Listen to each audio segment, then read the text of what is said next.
Ok, un t-shirt à 10 euros, un slip à 5 euros, je valide dans le panier, pas de frais de livraison, pas de taxes, pas d'assurance, total à payer 28,95 €. Bon, alors t'es un utilisateur qu'on a ras le cul, ou t'es un développeur qui va bientôt travailler dans un grand groupe, reste là, on va voir comment on fabrique des bugs. Il y a 3 causes possibles à un bug. 1, les lois de la physique. Bah, l'informatique, c'est surtout du matériel, hein. Il faudra des robots pour faire tourner des programmes. Donc, c'est des petits atomes, les uns à côté des autres, avec des petits électrons qui circulent dedans, et il suffit que, en fait, quelques atomes soient pas à la bonne place, et ben ça fera pas ce qu'on veut que ça fasse. Deuxième cause, toi, t'es un humain, donc tu fais des boulettes. T'as beau être en gros un dieu de la soudure, un cadre du développement, tu feras des boulettes, c'est sûr et certain. T'en as jamais fait, tu n'en feras jamais, tu me crois pas? Alors pense à ce nombre de fois où en gros t'as fait un truc stupide et après t'as fait « mais je suis trop con ». Bah ouais, bah c'est ça en fait. Troisième raison, bah ouais, tu vas te dire, il y a l'humain, il y a l'ordinateur, il va nous sortir quoi? Bah à partir du moment où il faut au moins 2 personnes pour construire quelque chose, tu sais quoi? Eh ben ils se comprendront pas à un moment. Il y aura un malentendu. Donc t'as compris, pas de gens qui échangent, pas d'humains qui font, pas de matériel sur lequel ça tourne, pas de bug. Bon. Bon, en même temps, on parle d'informatique, on va quand même garder déjà à minimum une machine et un humain qui fait des trucs. Et là, on tombe dans le mythe du début de l'informatique, c'est-à-dire le petit bonhomme qui soudait dans un garage ses composants entre eux pour faire une machine, qui écrivait des programmes, qui allaient tourner dessus, et cerise sur le gâteau, tout ça, ça devait résoudre son problème à lui, c'est-à-dire jouer à Pong. Et là, tu vois bien, le bug, il va pas faire long feu. Il n'y a qu'un mec qui connaît exactement comment tout se passe. Coup de soudure, petit coup de reprogrammation, ou mieux encore, c'est lui l'utilisateur. Il a qu'à dire ouais, en fait, on s'en fout, donc c'est pas grave. Bah ouais, des fois ça se corrige comme ça, un bug. Hein. Et on n'était pas bien là, sans bug, détendu du Pong. Eh ben non, on va pas s'arrêter là. Accroche-toi, c'est à partir de là que ça va commencer à déraper. Je te rappelle les règles. Plus d'humains, plus de machines, plus d'interactions, fait largement plus de bugs. C'est parti. Alors, tu te rappelles de notre cadre, le mec il maîtrise tout, il corrige tout en 2-2. Alors déjà, ce qu'on va faire, c'est sortir l'utilisateur. Ça nous permettra en fait de vendre un peu plus de solutions, ça nous donnera des sous pour peut-être avancer. Et là, on va faire quelque chose qu'on a tendance à faire naturellement, c'est-à-dire morceler le problème. On met d'un côté en fait la fabrication d'un programme et de l'autre côté la construction d'une machine. C'est un peu des métiers différents, on va dire chacun va être expert dans son domaine. Ça nous fait donc d'un côté le software et de l'autre côté le hardware. Je vais juste vous faire remarquer qu'à partir de là, on les a séparés, il va falloir avoir plus de personnes et il va falloir qu'elles s'entendent entre elles. Petit focus sur le hardware, alors petit parce que c'est pas vraiment mon domaine, mais sachez qu'un ordinateur, c'est grossièrement un circuit imprimé qui sert en fait à stocker des 0 et des 1 de manière volatile, un circuit imprimé qui permet de faire des opérations entre des 0 et des 1, et tout ça en gros sur un coordinateur qui s'occupe que tout ça, ça se papote. Et autour de ça, brancher des myriades de périphériques de toutes sortes, des disques durs, des sorties vidéo, des claviers, de l'USB, enfin des tonnes quoi. Vous voyez, de plus en plus de gens qui vont devoir faire des matériaux de plus en plus complexes et en plus qui vont devoir s'entendre tout ça entre eux parce qu'à un moment, tout ça, on va le mettre ensemble et on va le brancher pour qu'un utilisateur soit heureux. Passons côté software. Là, je vais pouvoir être un peu plus généreux parce que c'est chez moi. Donc là, pour l'instant, on n'a qu'un seul développeur qui est censé pondre des 0 et des 1 pour une machine qu'il ne connaît pas a priori. Ouais, il n'est pas tout seul, il a quand même une documentation et j'espère qu'il se parle avec l'autre. Il faut que tu comprennes bien c'est quoi programmer une machine. Chez toi, tu as bien un interrupteur avec une lumière. C'est pas compliqué, les instructions de cette machine, tu les connais, c'est vers le haut. Il y a de la lumière, vers le bas, il n'y en a pas. Imagine maintenant que tu veux envoyer des SOS grâce à cette machine. Donc c'est pas très compliqué. Voici le programme pour faire des S. Voici le programme pour envoyer des O, etc., etc. Maintenant, je t'écris un programme avec une phrase, je l'envoie à n'importe qui a cette même machine interrupteur lumière et il pourra jouer avec. Alors imagine que maintenant tu as une pièce avec une centaine de millions de petits interrupteurs et une centaine de millions de petites lumières. Eh ben, c'est à peu près ça, un ordinateur. Il va falloir envoyer les bons 0 et les 1 qui correspondent exactement à cette machine. Alors l'autre, vous vous en rappelez, côté hardware, ils sont pleins de monde à faire des choses de plus en plus exceptionnelles, donc ils n'ont pas fait qu'une seule machine, ils en ont fait plein et ils n'arrêtent pas d'en faire de nouvelles. Alors t'imagines le développeur à qui on a demandé de faire une calculatrice qui fonctionnera pour tout le monde, il peut pas suivre. Comment faire pour qu'un programmeur écrive qu'une seule fois un programme et que ça soit valable sur tous les ordinateurs? Le système d'exploitation. Côté software, on va s'organiser. D'un côté, il y aura les développeurs qui vont écrire un programme qui va être spécifique à la machine et ils vont essayer de suivre l'évolution de la machine, mais de l'autre côté, ils vont offrir des instructions aux développeurs d'applications qui, eux, ne bougeront un peu moins. Alors, un peu moins, hein, parce qu'en gros, à chaque montée de version de système d'exploitation, on sent bien que ça peine à suivre, hein.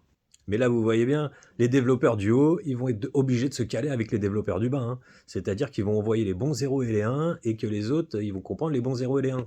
Dans la construction de machines, il n'y a pas qu'une seule bonne idée, il y en a eu plusieurs. Donc ça a fait une variété d'architectures d'ordinateurs à prendre en compte. Et pour ça, il y a eu des systèmes d'exploitation différents, propres à chacune de ces architectures. Mais le problème revient donc. Le développeur va cette fois-ci devoir faire un truc un peu spécifique pour chaque système d'exploitation. On va pas se prendre la tête, on va appliquer la même solution que pour les ordinateurs. On va créer un programme. Ce programme sera développé pour chaque exploitation qui existe par des développeurs qui connaissent super bien le système d'exploitation, qui lui-même se chargera d'être compatible avec l'ordinateur en dessous. Et voilà, on a un développeur qui ne fera qu'une seule application, et elle sera valable sur toutes les machines, plus ou moins. Et ça réglera un souci qui arrivait souvent, parce que quand le développeur il faisait son programme, il le testait sur sa machine, avec son système d'exploitation, et ça marchait toujours. Par contre, ça marchait pas chez les autres. C'est qu'au lieu de le tester directement sur sa machine, il va le tester dans l'application qui est sur cette machine. Et ça, c'est une garantie supplémentaire que ça marchera sur d'autres ordinateurs avec ce programme. Et il fonctionnera sur une variété énorme de combinatoires d'ordinateurs, de systèmes d'exploitation et de paramétrage particuliers. Cette idée de programme qui simule un ordinateur dans un ordinateur a bien évolué depuis son invention. Alors vous entendrez parler de virtualisation, de machines virtuelles, de conteneurs, de runtime. Tout ça, c'est des versions différentes d'un même principe. Et on peut cumuler. Des fois, on voit des programmes qui tournent sur un ordinateur virtuel, qui tourne dans un ordinateur virtuel, qui lui-même tourne dans un ordinateur virtuel et qui tourne sur une vraie machine, parce qu'il en faut une à un moment ou à un autre. Et ça, c'est génial parce qu'un développeur, il va écrire qu'un seul programme qui fonctionnera sur une combinatoire énorme de matériel avec des systèmes d'exploitation et même des configurations propres à chacun. Un seul programme, une seule suite de 0 et de 1. Des 0 et des 1, sérieux? Bah oui, sur ton ordinateur, il n'y a que des 0 et 1, tu peux aller vérifier. Mais t'as raison. Il y a des développeurs qui mettaient des 0 et des 1, ils se sont dit en fait, je vais faire un programme qui comprend un langage un peu plus naturel et qui transforme ça en 0 et 1. Et qui, du coup, a servi à tous les autres développeurs. Alors, ça fait un peu plus d'interaction, mais honnêtement, le fait de ne pas avoir à faire des 0 et des 1 et plutôt d'écrire en langage naturel, ça a fait qu'il y a largement moins d'erreurs humaines. Et c'est là qu'apparaissent les langages de programmation. En fait, ce sont juste le vocabulaire et les syntaxes qui sont autorisés par ces nouveaux programmes qui permettent de générer les 0 et les 1. Donc tu vois, d'un côté, une poignée qui fabrique des ordinateurs, de l'autre côté, une poignée qui fabrique un système d'exploitation, une poignée qui fabrique une application, et tout ça sera réuni pour la première fois chez toi quand tu vas l'exécuter. Comment ça pour la première fois? Bah oui, cet ordinateur avec ce système d'exploitation, avec ce programme, c'est la première fois qu'il se rencontre chez toi. Jusque-là, ça a l'air simple, mais on s'est rendu compte qu'à l'informatique, on pouvait demander de plus en plus de choses et des choses de plus en plus complexes. Par conséquent, ça fait beaucoup plus de besoins que le programmeur doit transformer en programme, et aussi ça fait énormément plus de lignes de programme. Et les langages de programmation ne permettaient pas finalement de les ranger correctement pour pouvoir les maintenir ensuite. Et deuxième souci, difficile de maintenir un programme si dans la lecture du programme, on ne voit pas un peu plus finalement le besoin qu'il est en train de couvrir. Les langages de programmation dits objets sont venus pallier à ces problèmes. Le code était organisé en objets qui étaient une représentation de ce qu'on demandait finalement, et ce morcellement et cette organisation du code a facilité sa maintenance par la suite. Et ce langage s'est accompagné d'autres mécanismes qui ont facilité la réutilisation du code d'un autre développeur. L'idée de la programmation objet, c'est que quand une fonctionnalité est déjà écrite, elle ne doit pas être réécrite une deuxième fois. Et les langages de programmation objet ont permis de pousser vraiment ce principe de réutilisation de code à son paroxysme. Que le développeur, maintenant, il va pouvoir prendre des bouts de code, les réutiliser sans forcément se prendre la tête à savoir ce qui était dedans. On part du principe que ça a été testé et que ça fonctionne très très bien. Par contre, pour bien l'utiliser, il faut juste que la doc elle soit blindée. Blindée. Et alors, je peux vous dire qu'aujourd'hui, c'est pratique, mais elle est tentaculaire. Vous n'imaginez pas, en fait, le nombre de programmes qui sont faits, qui utilisent, en fait, un package, qui utilise un autre package, qui utilise 30 autres packages, et ainsi de suite, et ainsi de suite. Je vous le dis, si je vous développais un site web aujourd'hui, je pense que dans tout le code qui tourne, il devrait y avoir à peu près 2% qui sont à moi. Cette pratique a permis au développement de faire des choses exceptionnelles, mais alors par contre, on est bien d'accord, ça multiplie le nombre de développeurs, ça multiplie le nombre d'interactions, et alors maintenant, dans une application comme ça, on ne sait plus trop finalement qui est responsable de quoi. Mais ce qui est beau là-dedans, c'est que du coup, on fonctionne vachement avec la confiance, quoi. Et là, monsieur sécurité de la boîte, il est en PLS. Bon, et là, vous l'avez compris, on a éclaté le nombre d'acteurs, on a éclaté le nombre d'interactions. Bref, c'est comme un peu mettre du miel dans un coin, dans une cave humide. C'est un terreau super favorable aux bugs. Voilà, on a déjà un contexte assez propice à la fabrication de bugs, mais on peut faire mieux quand même. Je vais vous parler de servicisation. Donc vous n'avez pas résisté. Vous êtes allé sur Internet acheter 2-3 petites conneries récemment. Vous êtes allé sur la page, vous avez commandé, le lendemain, en fait, vous attendez à ce que ça arrive. Vous dites, j'ai utilisé une application. Vous n'avez pas utilisé une application. Vous avez utilisé une myriade d'applications. En gros, on a pris cette grosse application, on l'a découpée en toutes petites applications. La partie application qui va vous permettre de vous connecter à un site, la partie application qui va vous permettre de chercher des produits, la partie qui va vous permettre de payer, etc., etc.